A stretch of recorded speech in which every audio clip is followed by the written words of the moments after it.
اب ہم آ جاتے ہیں دوسری فے کے اوپر. دوسری فے کون سی ہے؟ فک والی. فک والی ہماری. اب اس کے اندر ہمیں 4 مین فک ملتے ہیں. ٹھیک ہے. حنفی، مالکی، شافعی اور احمد بن حنبل کے. ٹھیک ہے، رحمہ اللہ تعالیٰ. یہ سارے جو ہمارے تھے یہ بزرگان دین تھے. حنفی یعنی جو امام ابو حنیفہ کا جو اسکول آف تھاٹ تھا اس کو فالو کرنے والے.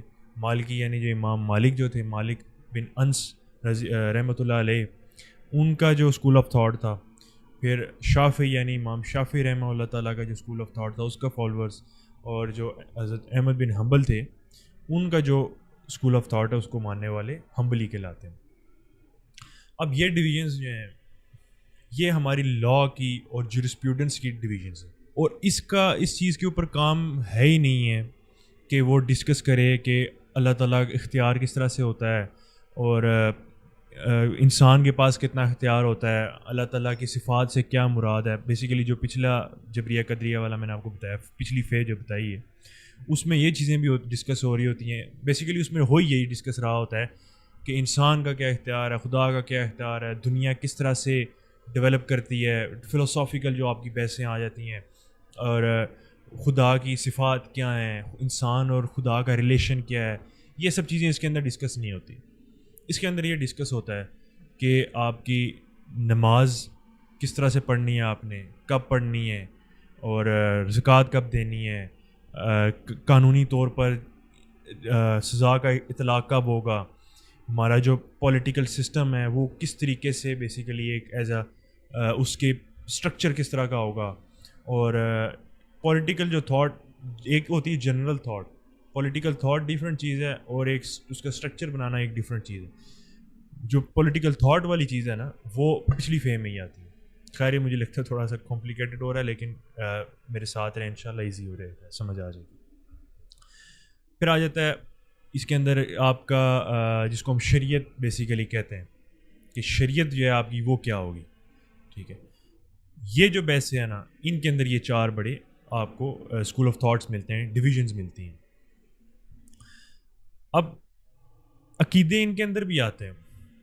عقائد بیسیکلی جس طرح ہم نے پہلے بھی بات کی، عقائد جو ہیں وہ یعنی بلیفز جو ہیں آپ کے وہ ان کے اندر بھی آتے ہیں، لیکن وہ کس حیثیت سے آتے ہیں، ان کی ڈیپتھ نہیں آتی اس کے اندر. اس کے اندر صرف یہ چیز آتی ہے کہ کیا عقیدہ رکھنے سے ایک انسان کافر ہو جاتا ہے اور کیا عقیدہ رکھنے سے ایک انسان مسلمان رہتا ہے. یعنی نعوذ باللہ کوئی انسان یہ بات کہے رسول اللہ صلی اللہ علیہ وسلم کے بعد بھی کوئی نبی آئے گا تو کیا وہ شخص مسلمان رہے گا، وہ کافر ہو جائے گا، وہ درمیان میں وہ منافق ہو جائے گا، وہ کیا ہوگا، وہ کیا نہیں ہوگا. یہ جو چیزیں ہیں نا ان کے اوپر بحث کرنا بیسیکلی اس فے کا کام ہے. ان 4 بڑے اسکول آف تھاٹس ہیں ان کا کام ہے. اب یہ جو 4 بڑے اسکول آف تھاٹس ہیں ان کا آپس میں کس بیس پہ اختلاف ہے؟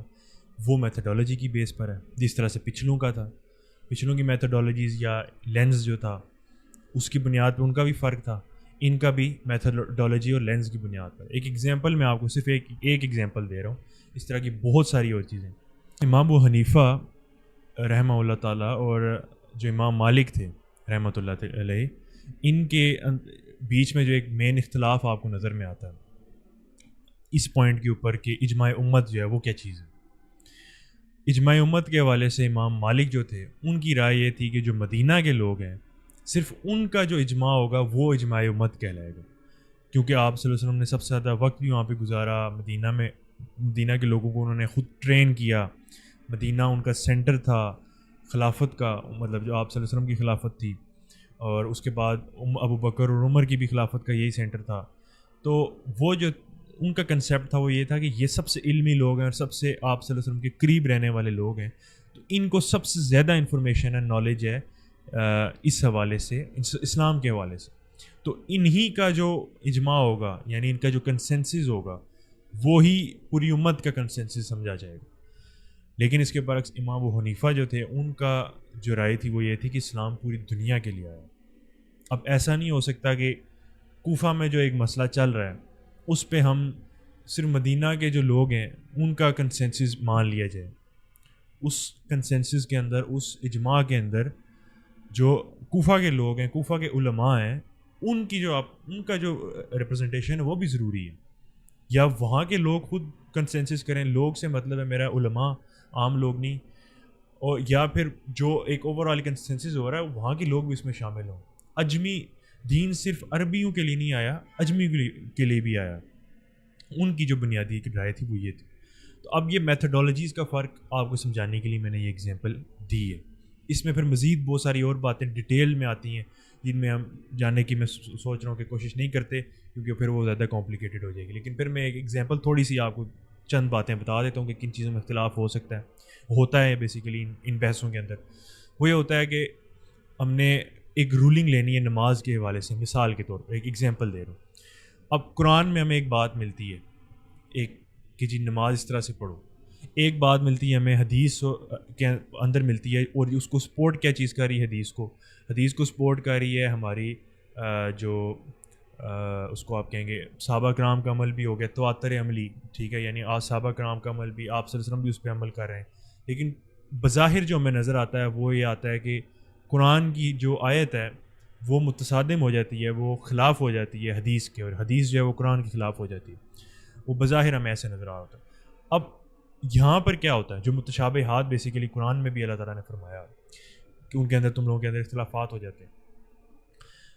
ایک جو عالم ہوں گے یا ایک جو ہمارے مجتہد والا لفظ بھی میں تھوڑا مشکل ہو جائے گا, اس میں نہیں جاتا, ایک جو ہمارے امام ہیں بیسیکلی, ان کی رائے یہ ہوگی کہ جی حدیث کی بات کو ویلیو دے کے قرآن کی انٹرپریٹیشن جو ہے وہ حدیث کی بنیاد پہ کی جائے.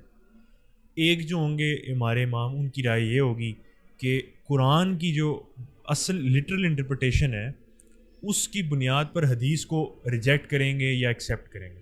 اگر قرآن کے مطلب یہ بن رہا ہے کہ نماز اس طرح سے پڑھو, لیکن حدیث یہ کہہ رہی ہے, تو ہم حدیث کو کینسل کر دیں گے یا اس کا کوئی اور مطلب نکال لیں گے, اور جو قرآن کی آیت ہے اس کو ایز اٹ از لے لیں گے. اب یہ ایک آپ کو مل جاتی ہے ڈبیٹ بیسیکلی, مطلب one of the methodological differences between these فرقاز آپ کہہ لیں یا اسکول آف تھاٹس کہہ لیں, مسالک کہہ لیں آپ.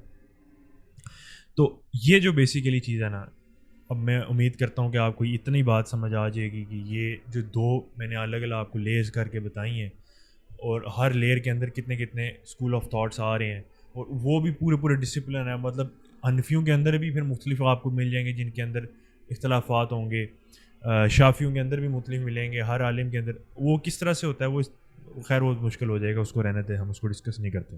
ایک اور جو بہت امپورٹنٹ کوسچن ہمارے پاس اکثر آتا ہے وہ کیا آتا ہے, جو بہت, اب میں اس کو ذرا ہمارے اس میں لے کے آنا چاہ رہا ہوں, جو بر صغیر کے اندر سب سے زیادہ یہ ڈبیٹ چل رہی ہوتی ہے ہر وقت, اور اکثر جو لوگ ہوتے ہیں اس کے اندر کنفیوز ہوتے ہیں ہمارے.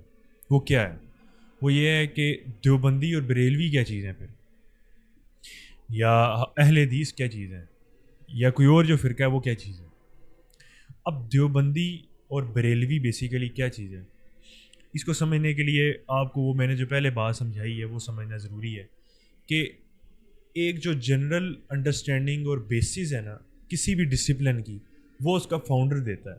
فاؤنڈر کون ہوتا ہے, جس کے نام پر جس کو اکثر رکھا جاتا ہے, جس طرح امام ابو حنیفہ ہیں رحمہ اللہ تعالیٰ. اب وہ ایک بنیادی ان کی سوچ جو حنفیوں کی وہ انہوں نے بنائی ہے. اب ان کے آگے شاگرد جو تھے ان کے اندر بھی آپ کو اختلافات مل جاتے ہیں. امام ابو یوسف تھے, انہوں نے تو امام حنیفہ سے اختلاف کیا. امام حنیفہ یہ کہتے تھے کہ میں ان کی جو اموی تھی, خلافت تھی جو بیسیکلی اس کا میں وہ ان کو آفر کرتے تھے کہ آپ ہمارے چیف جسٹس بن جائیں, تو وہ اس کا انکار کر دیتے تھے. لیکن امام یوسف نے اس چیز کو ایکسیپٹ کر لیا, وہ ان کے چیف جسٹس بن گئے. خیر, اب یہ جو آگے اسٹوڈنٹس کے اندر اختلافات آتے ہیں, پھر آگے اختلافات آتے ہیں, وہ پھر اس کو بہت زیادہ ایکسپینڈ کر دیتے ہیں. اسی طرح سے ایکسپینشن ہوتے ہوتے نا آپ آ جاتے ہیں بر صغیر کے اندر دیوبندی اور بریلوی. یہ بیسیکلی دیوبند اور بریلی کے اندر جو دو مدارس ہیں نا, وہاں سے یہ ایک آپ سمجھ لیں کہ اسکول آف تھاٹس الگ سے آپ کو نظر آ جاتے ہیں. دیوبند کے اندر ایک علامہ قاسم نانوتوی نے اس کی آغاز کیا ایک اسکول آف تھاٹ کا, ایک اسکول کا. بیسیکلی جنرل پرپز اس کا کیا تھا, اس کا جنرل پرپز یہ تھا, بنیادی پرپز اس کا یہ تھا, بیسک پرپز جو تھا وہ تھا جو بر صغیر کے اندر ایک انفلوئنس آ گیا تھا برٹش کا, اس انفلوئنس کو ختم کرنا اس کا مقصد, لوگوں کو دین کی طرف لے کے آنا اس کا مقصد تھا. اور اس کے پیچھے بنیاد کیا تھی؟ اسلام تھا, سمپل. جو بریلی کے اندر مدرسہ تھا, ٹھیک ہے, اس کا بھی سیم یہی پرپس تھا, مطلب برٹش کے ایگزیکٹلی برٹش کے مقابلے میں تو نہیں تھا, لیکن وہ اسکول آف تھاٹ کا مقصد یہی تھا کہ لوگوں کو دین کی طرف لے کے آئیں. اب کیا ہوتا ہے, اب سمپل یہ ہے کہ ایک اسکول آف تھاٹ ادھر ہے, اسکول آف تھاٹ ہی نہیں, ایک اسکول آف ریلیجن, مدرسہ, ایک مدرسہ ادھر ہے, ایک مدرسہ ادھر ہے.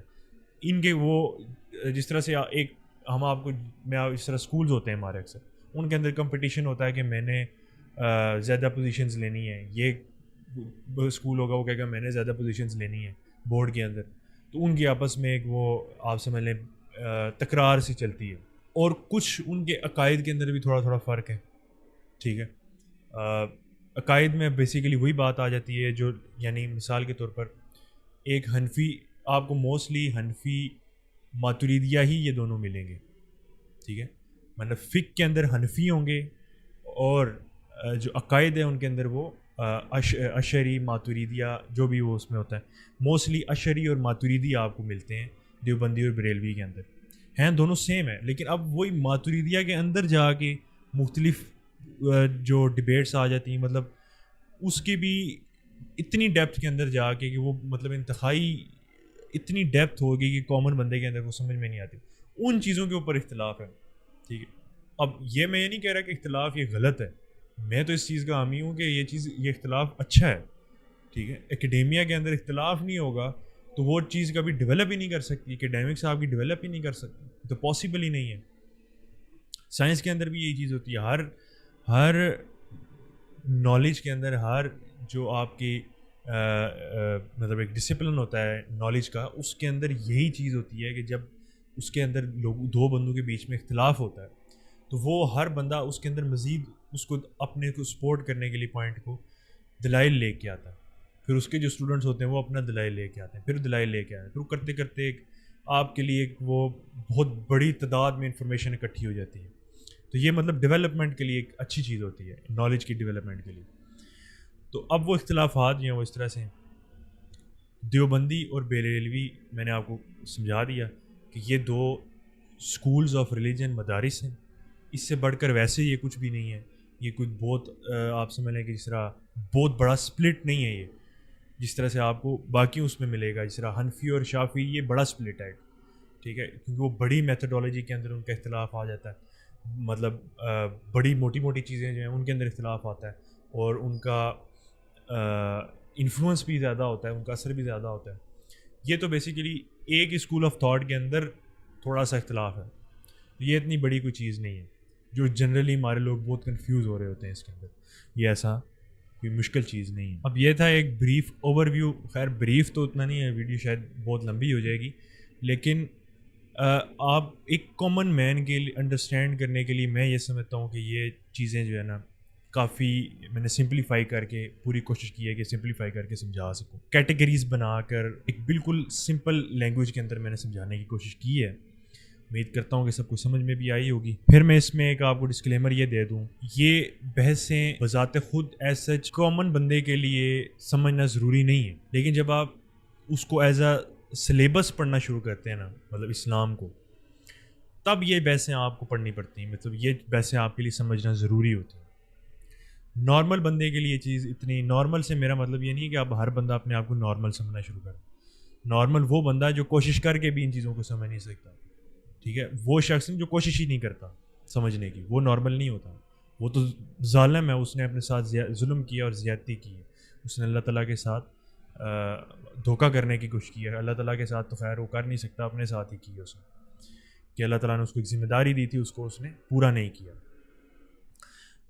اس کی ایگزامپل میں یوں دے دیتا ہوں آپ کو کہ دیکھیں سائنس ہے, سائنس کی جنرل انڈرسٹینڈنگ رکھنے کے لیے آپ کو ایک عالم ہونا ضروری نہیں ہے, ہر ایک چیز آپ کو اس کی پتہ ہونا ضروری نہیں ہوتا.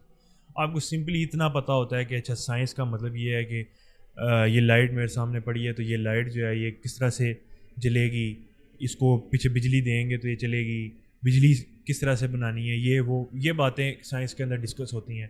اتنا آپ کو پتہ ہوتا ہے اور اس سے آپ گھبراتے بھی نہیں ہیں کہ مجھے صرف اتنا ہی پتہ ہے. لیکن مسئلہ یہ ہوتا ہے کہ ریلیجن کے اندر جب آپ آتے ہیں، یعنی اسلام کے اندر جب آپ آتے ہیں، تو جب اسلام کو ایز اے سلیبس پڑھنے کی بات آتی ہے تب ہر انسان، موسٹلی ہر انسان جو خاص طور پہ جن کو اس چیز کی سمجھ نہیں ہوتی، اس طرح انگور کھٹے ہوتے ہیں نا کہ مجھے سمجھ نہیں آ رہی، انگور میرے پاس پہنچ نہیں رہے تو وہ کھٹے ہوں گے. اسی طریقے سے یہ ہوتا ہے کہ مجھے اس کی سمجھ ہی نہیں آ رہی تو یہ ساری چیزیں غلط ہیں. ٹھیک ہے، ایسا نہیں ہوتا. یہ ایز اے ڈسپلن جب آپ یہ چیزیں پڑھنے کی کوشش کرتے ہیں، سمجھنے کی اسلام کو کوشش کرتے ہیں، تب یہ چیزیں خوبصورتی میں آپ کو نظر آتی ہیں. یہ جو ڈبیٹس ہیں، یہ ڈسکشنز ہیں، یہ جو ڈیوائڈز آپ کو نظر آتے ہیں، یہ خوبصورتی ہوتی ہے ایک ڈسپلن کی، ایک ایکڈیمیا کی، ایک کسی بھی پیس آف انفارمیشن کی، کسی بھی نالج کی. اب یہ جو ایک اوور ویو میں نے دے دیا آپ کو، اس سے آگے کیا چیز نکلتی ہے ہمارے سمجھنے کے لیے. اب آگے جو نیکسٹ انشاءاللہ اس سیریز میں نے بنائی تو اس میں کوشش کروں گا یہ چیز سمجھاؤں کہ ایک انسان جو ہے وہ جب اسلام کو سمجھنے کی کوشش کرتا ہے تو وہ کس طرح سے کرے. ٹھیک ہے، اور سٹیپ وائز جو ہے نا، مطلب پہلا سٹیپ آپ کا کیا ہوگا آپ کی جرنی کا. ٹھیک ہے، آپ نے کس طرح سے اسلام کو سمجھنا ہے ایز اے ڈسپلن بھی، اور ایز اے پرسنل آپ کا جو ایک لائف ہوتی ہے اس کے اندر آپ نے کس طرح سے سمجھنے کی کوشش کرنی ہے، اسلام کو جاننے کی کوشش کرنی ہے، حقیقت کو جاننے کی کوشش کرنی ہے. انشاءاللہ ملاقات ہوتی ہے نیکسٹ ویڈیو میں. السلام علیکم.